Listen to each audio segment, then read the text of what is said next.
സഹോദരന്മാരെ, സഹോദരിമാരെ,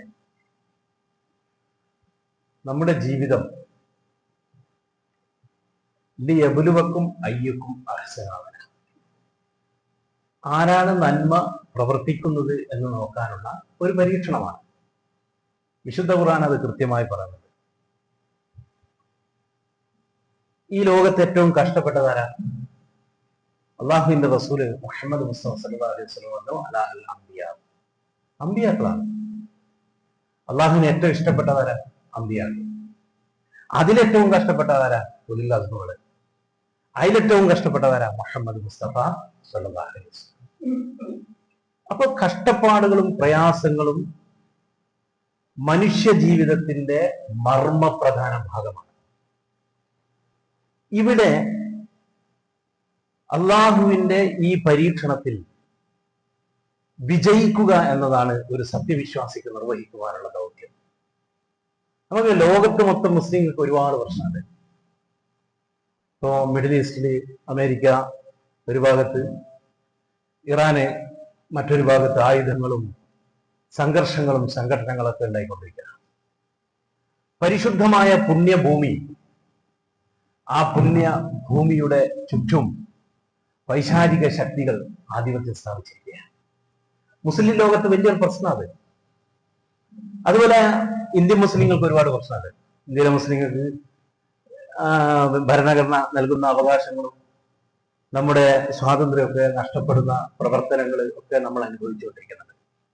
നമ്മൾ കേരളത്തിലേക്ക് വന്ന നമ്മളെ പ്രശ്നം അതാണ്. കേരളത്തില് ഇപ്പോ എല്ലാവരും 100ാം വാർഷികമൊക്കെ ആഘോഷിക്കുന്ന സമയമാണ്. ഈ നവോത്ഥാനത്തിന്റെ പാറ്റേൺ എല്ലാവരും അവകാശപ്പെട്ടുകൊണ്ടിരിക്കുന്നത്, എല്ലാ പിന്തിരിപ്പൻ പ്രസ്ഥാനങ്ങളും ഞങ്ങളാണ് കേരളത്തെ മാറ്റിയത് എന്ന് പറഞ്ഞുകൊണ്ടിരിക്കുന്ന. എന്നാൽ കേരള ഭാഷാ ഇൻസ്റ്റിറ്റ്യൂട്ട് ആയാലും കേരള ഗവൺമെന്റ് ആയാലും കേരളത്തിലെ വസ്തുനിഷ്ഠ ചരിത്രകാരന്മാരായാലും ഈ മാറ്റത്തിന് പിന്നിൽ പ്രവർത്തിച്ചത് വക്കം അബ്ദുൽ ഖാദർ മൗലവിയും മുഹമ്മദ് അബ്ദുറഹ്മാൻ സാഹിബും KM മൗലവിയും തുടങ്ങിയ മുസ്ലിം ഐക്യസംഘത്തിന്റെ നേതാക്കന്മാരാണ് എന്ന് കൃത്യമായി പറയുന്ന കാര്യമാണ്. CH മുഹമ്മദ് കോയ സാഹിബിന്റെ ഒരു ജീവചരിത്രമാണ്. ബഹുമാനിയായ MC വടകരയാണ് ആ ചരിത്രം എഴുതിയത്. അതിന്റെ ആമുഖം എഴുതിയത് സയ്യിദ് മുഹമ്മദ് അലി ശിഹാബ് തങ്ങളാണ്. തങ്ങൾ നല്ല വിവരമുള്ള മനുഷ്യരാണ്. അദ്ദേഹം അതിൽ പറയുന്നുണ്ട്, മുസ്ലിം ഐക്യസംഘം, KM CD സാഹിബ്, ആ നവോത്ഥാന സംരംഭങ്ങൾ, KM മൗലവി, അത് വസ്തുനിഷ്ഠമായി തങ്ങൾ ആ ആമുഖത്തിൽ പ്രഖ്യാപിക്കുന്നത് നമുക്ക് കാണാൻ കഴിയും. ഞാൻ പറഞ്ഞു വരുന്നത്, നമ്മൾ ഇന്ന് കേരളത്തിൽ അനുഭവിക്കുന്നത് തളം കെട്ടി നിൽക്കുന്ന അജ്ഞതയാണ്. നിങ്ങളുടെ ഈ പ്രദേശം പോലെ, അതല്ലെങ്കിൽ കേരളത്തിലെ മുജാഹിദ് പ്രസ്ഥാനം ഉഴുതുമറിച്ച ചില മേഖലകളിലേക്ക് വ്യാപകമായി ഇന്നും സമുദായം കടുത്ത അജ്ഞതയിലാണ്. ഈ അജ്ഞതയെ ചൂഷണം ചെയ്യുക എന്നതാണ് പുരോഹിതന്മാരും ഇതര പ്രസ്ഥാനങ്ങളൊക്കെ നിരന്തരം നിർവഹിച്ചുകൊണ്ടിരിക്കുന്നത്. നമ്മൾ ചെയ്തത് എന്താ? നിർഭയത്വം നൽകി അള്ളാഹുവിനെ പരിചയപ്പെടുത്തി കൊടുത്തു. അള്ളാഹുവിന്റെ പ്രവാചകന്മാരുടെ എല്ലാ പ്രഖ്യാപനവും നിലകൊള്ളുന്നത് 3 കാര്യങ്ങളിലാണ്. 1 തൗഹീദ്, 2 റിസാലത്ത്, പ്രവാചകത്വം, 3 ആഖിറത്ത്, പരലോക വിശ്വാസം. ഇതിലാണ് നമ്മുടെ അടിത്തറ. ഇതിലൊരു വ്യാജവാദത്തിന്റെയോ യാതൊരു താല്പര്യത്തിന്റെയോ ഒരു ലക്ഷ്യവും പ്രവാചകന്മാർക്കില്ല. ഇത് പറഞ്ഞതുകൊണ്ട് പ്രവാചകന്മാർ പട്ടിണിയും പ്രയാസവും ദുരിതവും ദുരന്തവും ജീവിതത്തിൽ ഏറ്റുവാങ്ങി. അള്ളാഹുവിന്റെ റസൂലിന്റെ സഹാബാക്കളും അത് ഏറ്റുവാങ്ങി. നബി സല്ലല്ലാഹു അലൈഹി വസല്ലം പറഞ്ഞ ബിലാൽ ഇബ്നു റബാഹ് റളിയല്ലാഹു അൻഹു ഈ ക്രൂരമായ പീഡനത്തിന് വിധേയമാകുമ്പോൾ ഒട്ടകത്തിന്റെ കാഷ്ടവും ഒട്ടകത്തിന്റെ മൂത്രവും അതിന്റെ കൂടെ കിടന്നിറങ്ങുന്ന പറയാനൊരു പേരില്ലാത്ത ആളാ ബിലാൽ ഇബ്നു റബാഹ് റളിയല്ലാഹു അൻഹു. മനുഷ്യനായി പോലും അംഗീകരിച്ചിട്ടില്ല. കച്ചവടം ചെയ്ത് മക്കയിലെത്തിയതാണ്. പക്ഷെ മനുഷ്യത്വത്തെ കുറിച്ച് അദ്ദേഹം അന്വേഷിക്കുന്നുണ്ട്. ഒട്ടകത്തിന്റെ കൂടെയാ കിടപ്പ്. പക്ഷെ അള്ളാഹുവിന്റെ പ്രവാചകനെ കുറിച്ച് കേൾക്കുന്നു. പക്ഷെ പോണം കാണണമെന്നത്, പക്ഷെ ധരിക്കാൻ ഒരു ഡ്രസ്സ് പോലും ഇല്ല. ഉള്ളതൊക്കെ കീറി പറഞ്ഞിട്ടുണ്ട്. ഉമൈമത്ത് നൽകുന്ന ഏതാനും ഒട്ടകത്തിന്റെ കൂടെ നൽകുന്ന ഭക്ഷണമാണ് അദ്ദേഹത്തിന്റെ മാർഗം. ഈ ഒട്ടകത്തിന്റെ കൂടെ കിടക്കുന്ന മഹാനായ ബിലാൽ ഇബ്നു റബാഹ് റളിയല്ലാഹു അൻഹു മനുഷ്യ സമത്വം പറയുന്ന ഒരു പ്രവാചകനെ കുറിച്ച് കേട്ടപ്പോ ആ പ്രവാചകനെ കുറിച്ച് പഠിക്കാൻ മനസ്സ് വെമ്പുകയാണ്. ആ സമയത്ത് രാത്രിയാണ് നബിയെ കാണാൻ പ്രവാചകനുള്ള അള്ളാഹുവിന്റെ സഹാബാക്കളുടെ ചെറിയ വീടുകളിലേക്ക് മക്കയിലേക്ക് അദ്ദേഹം ഇരുട്ടിൽ യാത്രയായി. കാരണം നഗ്നത പറയണം, ആരും അറിയാൻ പാടില്ല. വമ്പിച്ച പീഡന. പ്രയാസമാണ്, വലിയ പ്രശ്നങ്ങൾ ഉണ്ടാവും. എന്നിട്ട് പോയിട്ട് ഇദ്ദേഹത്തിന്റെ കാലിന്റെ ശബ്ദം കേട്ടപ്പോ നബി സല്ലല്ലാഹു അലൈഹി വസല്ലമയും ഏതാനും സഹാബാക്കളുണ്ട്. അവര് ചോദിച്ചു, എന്താ, ആരാണ്? അദ്ദേഹം പറഞ്ഞു, ഞാൻ ഉമൈമത്തിന്റെ അടിമയാണ്. റസൂലുള്ളാഹി സ്വല്ലല്ലാഹു അലൈഹി വസല്ലം പറഞ്ഞു, അകത്തേക്ക് കയറുക. ബിലാൽ റളിയല്ലാഹു അൻഹു പറയാ, ഞാൻ ആ ചെറിയ ഗേറ്റ് ഉണ്ടല്ലോ, ആ ഒരു ഓല കൊണ്ടുണ്ടാക്കിയ ആ വാതിലങ്ങ് നീക്കി ഞാൻ അകത്തേക്ക് കിടക്കുമ്പോ പ്രകാശ തുല്യമായ ഒരു മനുഷ്യൻ എഴുന്നേറ്റ് വന്നുകൊണ്ട് എന്റെ നേരെ അദ്ദേഹത്തിന്റെ കരങ്ങൾ ഉയർന്നു വരികയാണ്. എന്റെ ഉമ്മയ്ക്ക് ശേഷം എന്റെ ശരീരം ഒരു മനുഷ്യൻ ആദ്യമായി സ്പർശിക്കുകയാണ്. മുത്തായ പൂവായ അഷ്റഫുൽ ഹൽഖ് മുഹമ്മദ് മുസ്തഫ സല്ലല്ലാഹു അലൈഹി വസല്ലം ഒട്ടകത്തിന്റെയും അതുപോലെ തന്നെ ചാണകത്തിന്റെയും മണമുള്ള ബിലാൽ ഇബ്നു റബാഹിനെ ആലിംഗനം ചെയ്തു. അദ്ദേഹത്തിന്റെ നെറ്റിത്തടത്തിൽ ചുംബിച്ചു. അദ്ദേഹത്തിന്റെ ചുണ്ടുകൾ കൊണ്ട് അദ്ദേഹം ബിലാൽ ഇബ്നു റബാഹിനെ ചുംബിക്കുകയാണ്. ബിലാൽ റളിയല്ലാഹു അൻഹു പുതിയൊരു ലോകത്തെത്തുകയാണ്. ആ ബിലാൽ പിന്നീട് അനുഭവിക്കുന്ന നിങ്ങൾ ആലോചിക്കുക, ഇതിലും വലിയ കഷ്ടപ്പാടിലേക്ക് പോയ നബി പറഞ്ഞ ഒരു ഉറുക്കുണ്ട്. ബിലാലിന്റെ അടുത്ത് ഇത് കൊണ്ട് ഇന്ന മന്ത്രമുണ്ട്, ഈ മന്ത്രം ചെല്ലിയമ്മ അല്ല. റസൂൽ എന്ന് പറഞ്ഞ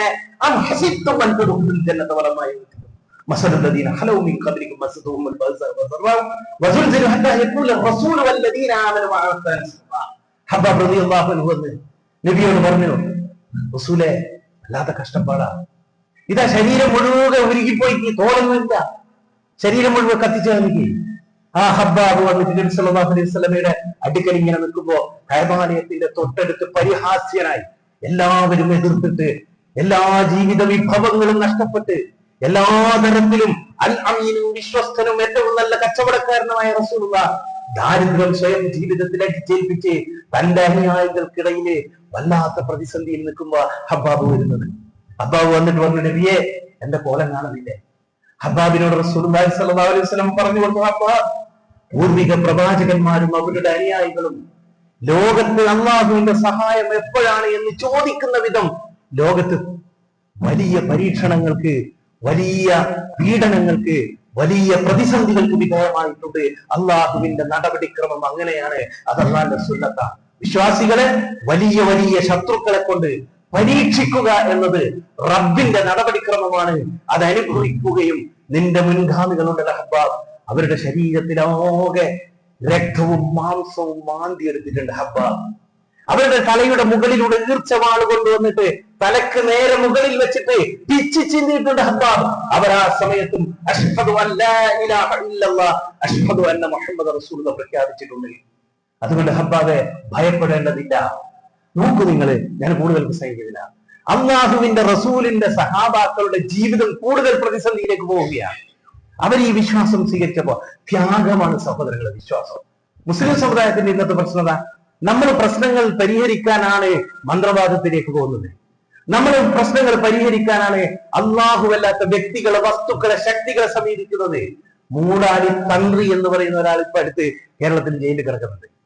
ആ ചങ്ങായി പറഞ്ഞത്, എന്റെ അടുക്കൽ വരുന്ന ഭൂരിഭാഗവും മുസ്ലിങ്ങളാണ്. നിങ്ങൾ അറിയില്ലേ, വേറൊരു തങ്ങളുണ്ട്, അയാള് ഓട്ടോറിക്ഷ ഡ്രൈവറായിരുന്നു. ജീവിതം മെച്ചപ്പെടുത്താൻ സാധ്യമാവാതെ വന്നപ്പോ അദ്ദേഹം തങ്ങളുടെ വേഷം കെട്ടി സമൂഹത്തിനിടയ്ക്ക് ഇറങ്ങി വന്നു. എന്നിട്ട് ഒരു കൊടിമരം സ്ഥാപിച്ചു. അതിന്റെ അടിയിൽ ആളുകൾ പൈസ കൊണ്ടുപോയി നിക്ഷേപിക്കുക. ഇങ്ങനെ വിശ്വാസ രംഗത്ത് എന്തിനാ ഇതെല്ലാം കൊടുക്കുന്നത്? എങ്ങനെയൊന്നും നല്ലൊരു ജീവിതം ഉണ്ടാകണം? കഴിയൂല. അള്ളാഹുവിന്റെ തീരുമാനം എന്താ അതേ നടക്കൂ സഹോദരങ്ങളെ. എന്തൊക്കെ നമുക്ക് വിധിച്ചിട്ടുണ്ടോ ആ വിധിച്ചതല്ലാതെ മറ്റൊന്നും മാറ്റിമറിക്കുക സാധ്യമല്ല. അള്ളാന്റെ റസൂല് നോട് വിശുദ്ധ ഖുർആൻ പറഞ്ഞ വളരെ കൃത്യമായ പ്രഖ്യാപനമാണ്. മാ അസാബ മിൻ മുസീബത്തിൻ ഫിൽ അർദി വലാ ഫീ അൻഫുസികും ഇല്ലാ ഫീ കിതാബിൻ മിൻ ഖബ്ലി അൻ നബ്റാഹ ഇന്ന ദാലിക അലല്ലാഹി യസീർ ലികൈ ലാ തഅസു അലാ മാ ഫാതകും വലാ തഫറഹു ബിമാ ആതാകും വല്ലാഹു ലാ യുഹിബ്ബു കുല്ല മുഹ്തലിൻ ഫഖൂർ. ഭൂമിയിലോ നിങ്ങളുടെ ദേഹങ്ങളിൽ തന്നെയോ യാതൊരു ആപത്തും ബാധിക്കുകയുണ്ടായിട്ടില്ല, അതിനെ നാം ഉണ്ടാക്കുന്നതിന് മുമ്പ് ഒരു രേഖയിൽ രേഖപ്പെടുത്തി കഴിഞ്ഞിട്ടില്ലാതെ. തീർച്ചയായും അള്ളാഹുവെ സംബന്ധിച്ചിടത്തോളം അത് എളുപ്പമുള്ള കാര്യമാണ്. ഇങ്ങനെ നാം ചെയ്തത് നിങ്ങൾക്ക് നഷ്ടപ്പെട്ടതിന്റെ പേരിൽ നിങ്ങൾ ദുഃഖിക്കാതിരിക്കുവാനും നിങ്ങൾക്ക് നൽകപ്പെട്ടതിന്റെ പേരിൽ നിങ്ങൾ ആഹ്ലാദിക്കാതിരിക്കുവാനും വേണ്ടിയാണ്. അള്ളാഹു യാതൊരു അഹങ്കാരിയെയും ദുരഭിമാനിയെയും ഇഷ്ടപ്പെടുന്നില്ല. അള്ളാഹുവിന്റെ റസൂൽ മുഹമ്മദ് മുസ്തഫ സല്ലല്ലാഹു അലൈഹി വസല്ലമയോട് വിശുദ്ധ ഖുർആൻ പ്രഖ്യാപിച്ചു, ഖുൽ ലാ യഅലമു മൻ ഫിസ് സമാവാതി വമാ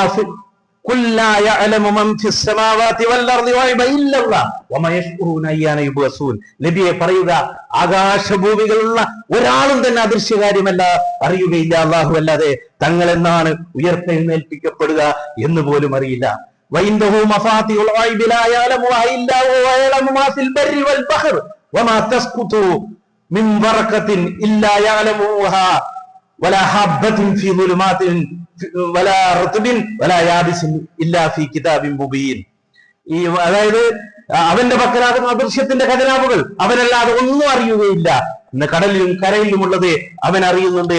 അവൻ അറിയാതെ ഒരു ഇല പോലും വീഴുന്നില്ല. ഭൂമിയിലെ ഇരുട്ടുകൾക്കുള്ളിലുള്ള ഒരു ധാന്യമാകട്ടെ അല്ല പച്ചയാവട്ടെ, ആ ധാന്യം പോലും എന്താണോ അത് വ്യക്തമായ ഒരു രേഖയിൽ രേഖപ്പെടുത്തിയ കാര്യങ്ങളാണ് സംഭവിച്ചുകൊണ്ടിരിക്കുന്നത്. അള്ളാഹിന്റെ റസൂലിനോട് വിശുദ്ധ ഖുർആൻ പറഞ്ഞു, قل لا أملك لنفسي نفعا ولا ضرا إلا ما شاء الله ولو كنت أعلم الغيب لاستكثرت من الخير وما مسني السوء إن أنا إلا نذير وبشير لقوم يؤمنون. നബിയെ പറയുക, എന്റെ സ്വന്തം ദേഹത്തിന് ഒരു ഉപകാരമോ ഉപദ്രവമോ വരുത്തൽ എന്റെ അധീനത്തിൽപ്പെട്ടതല്ല. അള്ളാഹു ഉദ്ദേശിച്ചത് എനിക്ക് അദൃശ്യ കാര്യങ്ങൾ അറിയാമായിരുന്നെങ്കിൽ ഞാൻ ധാരാളം ഗുണം നേടിയെടുക്കുമായിരുന്നു. തിന്മ എന്നെ ബാധിക്കുകയുമില്ലായിരുന്നു. ഞാനൊരു താക്കീത് കാരണം വിശ്വസിക്കുന്ന ജനതയ്ക്ക് സന്തോഷ വാർത്ത അറിയിക്കുന്നവരുമാണ്.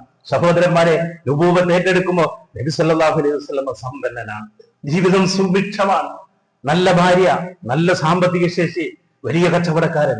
പക്ഷെ റസൂലുള്ളാഹ് ഈ ആദർശം ഏറ്റെടുത്തതിന് ശേഷം ആ ജീവിതം, ആയിഷമ്മ പറയുകയാ, ആ ഉറിയിൽ കാണുന്ന പച്ചവെള്ളവും ഏതാനും കാരക്കലുമാണ് റസൂലുള്ളാഹിന്റെ ജീവിതം നിലനിർത്തിയത്. അവസാനം പ്രവാചകന്റെ പടയം മുഖി പോലും പണയത്തില്ല. ജീവിതത്തിന്റെ നിഖില മേഖലകളിലും വയറ്റിൽ കല്ല് വെച്ച് കെട്ടിയിട്ടുണ്ട്. പ്രവാചകന്റെ ജീവിതത്തിന്റെ ഓരോ നിമിഷങ്ങളും നമ്മൾ പരിശോധിച്ചു നോക്കുമ്പോൾ തീക്ഷ്ണമായ പരീക്ഷണങ്ങളിലൂടെ നടന്നു പോവുകയാണ്. നബി സല്ലല്ലാഹു അലൈഹി വസല്ലമയാണ് ഈ ഭൂമുഖത്ത് ഏറ്റവും സമാധാനം അനുഭവിച്ചത്. ഈ ദുനിയാവിൽ വന്ന മനുഷ്യന്മാരിലെ ഏറ്റവും സമാധാനത്തോടുകൂടി, ഏറ്റവും ഇഷ്ടത്തോടുകൂടി അള്ളാഹുവിനെ ഇബാദത്ത് ചെയ്തത് അത് മുഹമ്മദ് മുസ്തഫ സല്ലല്ലാഹു അലൈഹി വസല്ലമയാണ്. എന്നാൽ ഭൗതിക ജീവിതത്തിൽ ആ പ്രവാചകനുണ്ടല്ലോ, ഏറ്റവും വലിയ പ്രയാസങ്ങളും ദാരിദ്ര്യങ്ങളും സ്വന്തം ജീവിതത്തിൽ അടിച്ചമർത്തി ലോകവിശ്വാസികൾക്ക് മാർഗം കാണിച്ചു തന്നു. ഫലസ്തീനിലാവട്ടെ, ലോകത്തിന്റെ ഏത് ഭാഗങ്ങളിലാവട്ടെ, അഭയാർത്ഥികളാവട്ടെ, മുസ്ലിം സമൂഹമേ, നിന്റെ പ്രവാചകനുണ്ടല്ലോ. പ്രതിസന്ധികളുടെ പ്രയാസങ്ങളുടെ ഇന്നലകളിലൂടെ ആ പ്രവാചകൻ നിങ്ങൾക്ക് കാണിച്ചു തന്ന മാതൃകയുണ്ടല്ലോ, ആ മാതൃക മഹത്തരമാണ്. നമ്മളൊക്കെ ഇന്ന് തളം കെട്ടി നിൽക്കുന്ന അരജ്ഞതയിലാണ്. നമ്മളൊക്കെ, നമ്മുടെ സഹോദരങ്ങൾ പോകുന്നത് ഇവിടെ പ്രശ്നങ്ങൾ തീർക്കാനാണ്. ഈ ദീന് ഇവിടുത്തെ പ്രശ്നങ്ങൾ തീർക്കാനല്ല, ഇവിടുത്തെ പ്രശ്നങ്ങൾക്ക് പരിഹാരമല്ല. ഈ ദീനനുസരിച്ച് ജീവിക്കുമ്പോൾ പ്രശ്നങ്ങൾ കൂടി വരും, പ്രതിസന്ധികൾ ഉണ്ടാവും. ആ സമയത്ത് പിടിച്ചു നിൽക്കാൻ ഖുർആൻ പഠിക്കുക മാത്രമാണ് നമ്മുടെ മുന്നിലുള്ള ദൗത്യം. ഇതൊരു പരീക്ഷണമാണ്. അള്ളാഹുവിന്റെ വിധിയുണ്ട്, രക്ഷയുണ്ട്, ശിക്ഷയുണ്ട്. എന്റെ വാക്കുകൾ ദീർഘിപ്പിക്കുന്നില്ല. സഹോദരന്മാരെ, ഒരു കോഴിമുട്ടയിൽ നിന്ന് ഒരു കോഴിക്കുഞ്ഞ് വരുന്നില്ലേ? നിങ്ങൾ ആലോചിച്ചത് ഇമാം മാലിക് പറഞ്ഞതാ. അദ്ദേഹത്തോട് യുക്തിവാദികൾ സമ്മതിക്കാൻ പോയോ? അദ്ദേഹം കോഴിമുട്ട എടുത്ത് പൊട്ടിച്ചിട്ട് ചോദിച്ചു, ഈ ദ്രാവകത്തിൽ നിന്ന് ഒരു കണ്ണുള്ള, അതുപോലെ തൂവലുള്ള, നഖമുള്ള, അതുപോലെ ശബ്ദമുള്ള ഒരു ജീവി പുറത്തു വരുന്നില്ലേ?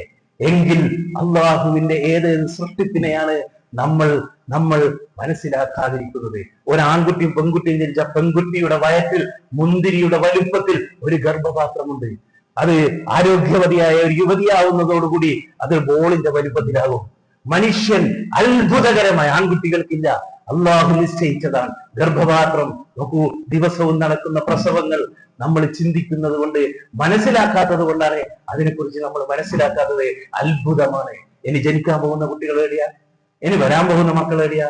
നമ്മുടെ ഉമ്മമാരുടെ പ്രസവങ്ങളും സൂര്യന്റെ ഉദയവും അസ്തമയവും എല്ലാം ചിന്തിക്കുന്ന മനുഷ്യന് ഒരുപാട് പഠിക്കാനുള്ളത് ഖുർആൻ വ്യാഖ്യാതാക്കൾ നമ്മളെ പഠിപ്പിക്കുകയാണ്. അതുകൊണ്ട് സഹോദരന്മാരെ, പ്രശ്നങ്ങൾ ഉണ്ടാകും, പ്രയാസങ്ങൾ ഉണ്ടാകും, പ്രതിസന്ധികൾ ഉണ്ടാവും.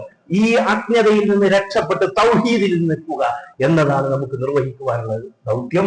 ലാ ഇലാഹ ഇല്ലല്ലാഹ്, ലാ ഇലാഹ ഇല്ലല്ലാഹ് തകർന്നു പോകരുത്. പ്രശ്നങ്ങളും പ്രയാസങ്ങളും ദുരിതങ്ങളും ഒക്കെ വരും, രോഗങ്ങൾ വരും, കടങ്ങൾ വരും, കഷ്ടപ്പാടുകൾ വരും, പ്രതിസന്ധികൾ വരും. കാരണം അള്ളാഹ്ക്ക് ഇഷ്ടപ്പെട്ട കൂടുതൽ പരീക്ഷിക്കും. യൂസുഫ് നബി അലൈഹി സ്വലാം കിണറില്ല, ചെറിയ സ്വന്തം സഹോദരങ്ങളെ കൊണ്ടുപോയി കിണറിലിട്ടത്. അവിടെ നിന്നല്ലേ അദ്ദേഹത്തെ രക്ഷപ്പെടുത്തിയിട്ട് ഈജിപ്തിന്റെ മന്ത്രിയാക്കി, ഭക്ഷ്യവകുപ്പ് മന്ത്രിയാക്കി. യൂസുഫിനെ പോലെ നിങ്ങൾ എന്നെ പ്രാർത്ഥിച്ചാൽ, എന്നോട് നിങ്ങളെ പ്രശ്നങ്ങൾ പറഞ്ഞാൽ ഞാൻ നിങ്ങളെ രക്ഷപ്പെടുത്തുമെന്ന് അള്ളാഹു നമ്മളെ പഠിപ്പിക്കുക. മഹാന്മാരായ പ്രവാചകന്മാരെ. അള്ളാഹുവിന്റെ പ്രവാചകൻ ഇബ്രാഹിം നബി അലൈഹി ഇസ്ലാമിനെ പറ്റി ഖുർആൻ എന്താ പറഞ്ഞേ?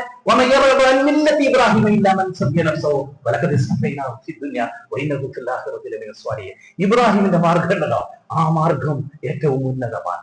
ആ മാർഗത്തിൽ നിന്ന് ആരെങ്കിലും പിന്തിരിഞ്ഞു പോവുക, ഓനാൻ ഏറ്റവും വലിയ വിഡ്ഢി, പൊട്ടൻ എന്നാണ് പരിശുദ്ധ ഖുർആൻ പറയുന്നത്. അദ്ദേഹം യുഹത്തിലും പരലോകത്തിലും സജ്ജനങ്ങളുടെ നേതാവാണ്. സഹോദരന്മാരെ, ആ ഇബ്രാഹിം നബി അലൈഹി ഇസ്ലാം തീക്കുണ്ടാരത്തിലാണ്. ജിബ്രീലിന്റെ സഹായം പോലും നിരാകരിക്കുന്നു. അല്ലാഹുവിനോടുള്ള അചഞ്ചലമായ വിശ്വാസം. എന്തൊക്കെ പരീക്ഷണങ്ങളാണ്!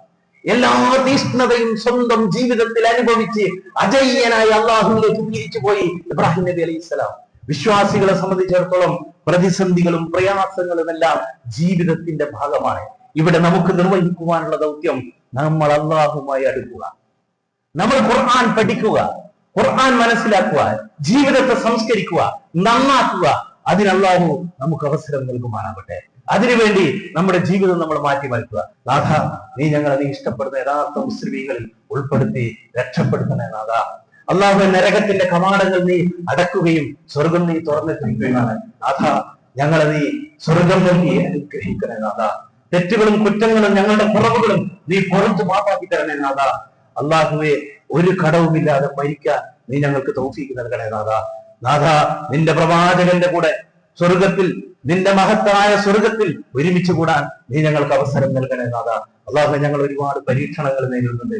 ഇന്ത്യൻ മുസ്ലിങ്ങൾ നേരിടുന്നുണ്ട്, ലോക മുസ്ലിങ്ങൾ നേരിടുന്നത്. ആ പ്രയാസങ്ങളിലെല്ലാം മുസ്ലിം സമൂഹത്തെ നീ രക്ഷപ്പെടുത്തണേ അല്ലാഹ്. അല്ലാഹുവെ, ഖുർആൻ അനുസരിച്ച് ജീവിക്കാൻ നീ ഞങ്ങൾക്ക് തൗഫീക്ക് നൽകണേ നാഥ. അല്ലാഹു, നാളെ ഖുർആനും നോമ്പും ശുപാർശ പറയുന്ന സത്യവിശ്വാസികളിൽ നീ ഞങ്ങളെ ഉൾപ്പെടുത്തി അനുഗ്രഹിക്കണേ നാഥ. ഖുർആനെ പരിഗണിച്ചവരിൽ നീ ഞങ്ങളെ ഉൾപ്പെടുത്തി അനുഗ്രഹിക്കണേ നാഥ. റബ്ബനാ ആതിനാ ഫിദ്ദുനിയ ഹസന വഫിൽ ആഖിറതി ഹസനത വഖിനാ അദാബന്നാർ. ആമീൻ ആമീൻ ബിറഹ്മതിക യാ അർഹമർ റഹീമീൻ. അസ്സലാമു അലൈക്കും വറഹ്മത്തുള്ളാഹി.